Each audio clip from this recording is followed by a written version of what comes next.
ಎಲ್ರಿಗೂ ನಮಸ್ಕಾರ. ಎಲ್ಲರೂ ಚೆನ್ನಾಗಿದ್ದೀರಿ ಅಂತ ಭಾವಿಸ್ಕೊಂಡು, ಹಾಗೆ ಎಲ್ಲರೂ ಚೆನ್ನಾಗಿರಿ ಅಂತ ಅಂದ್ಕೊಂಡು, ಇಂದು ನಾನು ನಿಮಗೆ ಒಂದು ಪೌರಾಣಿಕ ಕಥೆಯೊಂದನ್ನು ಈ ವಿಡಿಯೋದಲ್ಲಿ ಹೇಳ್ತೇನೆ. ಉಡುಪಿ ಜಿಲ್ಲೆಯ ಕೋಟದಲ್ಲಿರುವ ಶ್ರೀ ಅಮೃತೇಶ್ವರಿ ಹಲವು ಮಕ್ಕಳ ತಾಯಿ ಪವಿತ್ರ ಇತಿಹಾಸವೇನು? ತಾಯಿ ಇಲ್ಲಿ ನೆಲೆ ನಿಂತದ್ದು ಹೇಗೆ? ಶಿವಲಿಂಗಗಳು ಹುಟ್ಟಿದ್ದು ಹೇಗೆ? ಇಲ್ಲಿನ ನಂಬಿಕೆಗಳೇನು?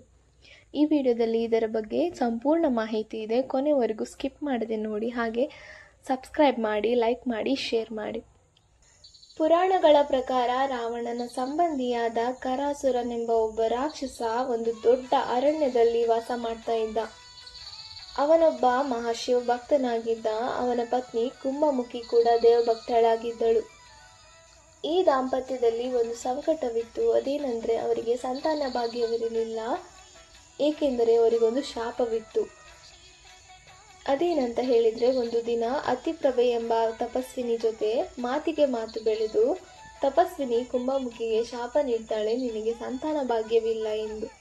ಇದನ್ನು ಕೇಳಿ ದುಃಖಗೊಂಡ ಕುಂಭಮುಖಿ ತನ್ನ ಪತಿಯಾದ ಕರಾಸುರನ ಜೊತೆ ಗುರು ಶುಕ್ರಾಚಾರ್ಯರನ್ನು ಭೇಟಿಯಾಗಿ ಪರಿಹಾರಕ್ಕಾಗಿ ಮೊರೆ ಇಡ್ತಾಳೆ. ಶುಕ್ರಾಚಾರ್ಯರು, ನಿನ್ನ ಸಂಕಟಗಳನ್ನು ಶ್ರೀ ಅಮೃತೇಶ್ವರಿ ದೇವಿ ಮಾತ್ರ ಪರಿಹರಿಸಬಲ್ಲಳು, ಅವಳನ್ನು ನೀನು ಭಕ್ತಿಯಿಂದ ಆರಾಧಿಸು ಎಂದು ಹೇಳ್ತಾರೆ. ಗುರು ಶುಕ್ರಾಚಾರ್ಯರ ಬಳಿ ಪರಿಹಾರವನ್ನು ಕೇಳಿದ ಕುಂಭಮುಖಿ ತೀವ್ರ ತಪಸ್ಸನ್ನೊಂದನ್ನು ಮಾಡ್ತಾಳೆ. ಆ ತಪಸ್ಸಿಗೆ ಸಂತೋಷಗೊಂಡ ತಾಯಿ ಅಮೃತೇಶ್ವರಿ ದೇವಿ ಪ್ರತ್ಯಕ್ಷರಾಗಿ ಹೇಳ್ತಾರೆ, ಕುಂಭಮುಖಿ, ನಿನಗೆ ಮಾನವ ಸಂತಾನ ಸಿಗದು, ಆದರೆ ನಾನು ನಿನಗೆ ಸಾವಿರಾರು ಮಕ್ಕಳನ್ನು ಶಿವಲಿಂಗಗಳ ರೂಪದಲ್ಲಿ ನೀಡುತ್ತೇನೆ. ಅವುಗಳೇ ನಿನ್ನ ಮಕ್ಕಳು, ಅವುಗಳನ್ನು ಜಗತ್ತು ಶಾಶ್ವತವಾಗಿ ಪೂಜಿಸುತ್ತದೆ ಎಂದು. ಹೀಗೆ ಕೋಟದಲ್ಲಿ ಸಾವಿರಾರು ಶಿವಲಿಂಗಗಳು ಪ್ರತ್ಯಕ್ಷವಾದವು. ಅವುಗಳನ್ನು ತಾಯಿಯ ಮಕ್ಕಳಂತೆ ಭಕ್ತರು ಇಂದಿಗೂ ಪೂಜಿಸುತ್ತಾರೆ. ಇದರಿಂದ ದೇವಿಗೆ ಹಲವು ಮಕ್ಕಳ ತಾಯಿ ಎಂಬ ಹೆಸರು ಪ್ರಸಿದ್ಧವಾಗಿದೆ. ನಂತರ ರಾವಣನ ಯುದ್ಧದಲ್ಲಿ ರಾಮನು ಕರಾಸುರನನ್ನು ಸೋಲಿಸುತ್ತಾನೆ. ಕರಾಸುರನು ರಾಮನ ಕೃಪೆಯಿಂದ ಮೋಕ್ಷ ಪಡೆಯುತ್ತಾನೆ. ಕುಂಭಮುಖಿಯು ತನ್ನ ಭಕ್ತಿಯಿಂದ ಅಮೃತೇಶ್ವರಿ ದೇವಿಯಲ್ಲಿ ಲೀನಳಾಗಿ ದೇವಿ ರೂಪವನ್ನು ಪಡೆಯುತ್ತಾಳೆ.